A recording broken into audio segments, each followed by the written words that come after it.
ರಶ್ಮಿ ಅಂತ ಹಾಂ ಸರ್. ಎಷ್ಟು ತಿಂಗಳು? 4 ತಿಂಗಳು. ಮೊದಲನೇ ದಿನ ಹಾಂ ಸರ್. ಮದುವೆಗೆ ಎಷ್ಟು ವರ್ಷ ಆಯಿತು? ಮಕ್ಕಳಿಗೆ 9 ತಿಂಗಳು. 9 ತಿಂಗಳು. ಹಾಂ. ನಿಮ್ಗೆ ಎಷ್ಟು ವರ್ಷ ಆಯಿತು? 22. ಟ್ಯಾಬ್ಲೆಟ್ ಎಲ್ಲ ರೆಗ್ಯುಲರ್ ತೊಗೊತೀರಾ? ಹಾಂ ಸರ್. ರೆಗ್ಯುಲರ್ ಗೊತ್ತಿಲ್ಲ ನನಗೆ. ಹಾಂ ಬರುತ್ತೆ. ಈ ಫೋನ್ ಕಾಲ್ ಎಲ್ಲ ಬರುತ್ತೆ ಕಿಕ್ಕಾರಿ ಹಾಂ ಸರ್. ಬರ್ತಾ ಇದೆಯಾ? ಹಾಂ ಫೋನ್ ಕಾಲ್ ಬರುತ್ತೆ. ಗೌರ್ಮೆಂಟಿಂದ ಫೋನ್ ಕಾಲ್ ಹಾಂ ಸರ್. ಎಷ್ಟು ದಿನ ಬರುತ್ತೆ? ಅದು 2 ದಿನ 3 ದಿನ ಬರುತ್ತಾ? ಹಾಂ ಏನಕ್ಕೆ ಸರ್. ಏನೇನು? ಅದರಲ್ಲಿ ಇಂಜೆಕ್ಷನ್ ಮಾಡಿಸ್ಕೋಬೇಕು, ಪ್ರತಿ ತಿಂಗಳು ಹಾಸ್ಪಿಟ್ಲಿಗೆ ಹೋಗಬೇಕು, ಯಾವ ಥರ ಊಟ ಮಾಡಬೇಕು ಅಂತ ಹೇಳ್ತಾರೆ. ಆಮೇಲೆ ಐರನ್ ಟ್ಯಾಬ್ಲೆಟು, ಕ್ಯಾಲ್ಶಿಯಂ ಟ್ಯಾಬ್ಲೆಟ್ ಅವೆಲ್ಲ ತಗೋಬೇಕು. ಆಮೇಲೆ ಇದು ಹೈಟ್ ವೈಟ್ ಅದೆಲ್ಲ ಚೆಕ್ ಮಾಡಿಸ್ಕೋಬೇಕು ಅಂತ ಹೇಳ್ತಾರೆ.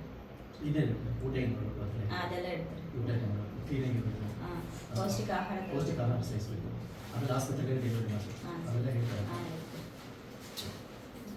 ಎಷ್ಟು ದಿನ ಬಸ್ ಬರುತ್ತೆ? 2 ದಿನ 3 ದಿನ ಎರಡು ದಿನ ಮೂರು ದಿನ ಬಸ್. ಎಷ್ಟು ಸರಿ ಬಂದಿದ್ದೀನಿ ನಾನು? ನಮಗೆ ಒಂದು 4 ಸರಿ ಬಂದಿತ್ತು. 4 ಸರಿ ಬಂದಿದ್ದೀನಿ.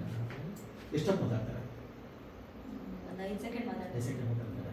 ಅವರು ಮಾತಾಡೋದೆಲ್ಲ ಕೇಳ್ತಾ ಹಾಂ ಇದ್ದಾರೆ. ಸರ್. ಅದೆಲ್ಲ ಉಪಯೋಗ ಆಗ್ತಾ ಇದೆ. ಹಾಂ ಸರ್. ಉಪಯೋಗ ಆಗ್ತಾ ಇದೆ. ನೀವು ಅಟ್ಲೀಸ್ಟ್ ಅದು ಮಾಹಿತಿ, ನಾವು ಹೇಳಿದ ಮಾಹಿತಿ, ಅದರ ಥರ ಮಾಹಿತಿ ಫಾಲೋ ಮಾಡ್ತಾ ಇದ್ದಾರೆ. ಹಾಂ ಮಾಡಿ. ಮಾಡಿದ್ರೆ ನಿಮಗೆ ಹೆಲ್ಪ್ ಆಗುತ್ತೆ. ಅವ್ರು ಹೇಳಿದ ಫಾಲೋ ಮಾಡಿ, ಇದೇ ಥರ ರೆಗ್ಯುಲರ್ ಬರ್ತಾನೆ ಇರುತ್ತೆ. ಹಾಂ ಸರ್. ಅವ್ರು ಹೇಳಿದ ನೀವು ಫಾಲೋ ಮಾಡ್ತಾ ಇದ್ದಾರೆ. ಉದ್ದೇಶ ಏನು? ನೀನು ನಿಮ್ಮ ಉದ್ದೇಶ, ಅವ್ರಿಗೆ ಮಾಹಿತಿ ಕೊಡ್ತಾರೋ ಉದ್ದೇಶ ಹಾಸ್ಪಿಟಲ್ ಡೆಲಿವರಿ ಆಗಬೇಕು, ನೀವು ಚೆನ್ನಾಗಿರಬೇಕು, ಮಗು ಚೆನ್ನಾಗಿರಬೇಕು ಅನ್ನೋ ಉದ್ದೇಶಕ್ಕೋಸ್ಕರ ಅದು ಸರ್ಕಾರ ಮಾಡಿ ಕಿಕ್ಕಾರಿ ಸೇವೆ ಅಂತ ಹೇಳಿ. ಹಾಂ ಸರ್. ಸೊ ಅದನ್ನು ಅವ್ರು ಏನು ಹೇಳ್ತಾರೆ ಅದನ್ನ ರೆಗ್ಯುಲರ್ ಫಾಲೋ ಮಾಡ್ತಾರೆ. ಆಯಿತಾ? ಹಾಂ ಸರ್. ಹಾಂ.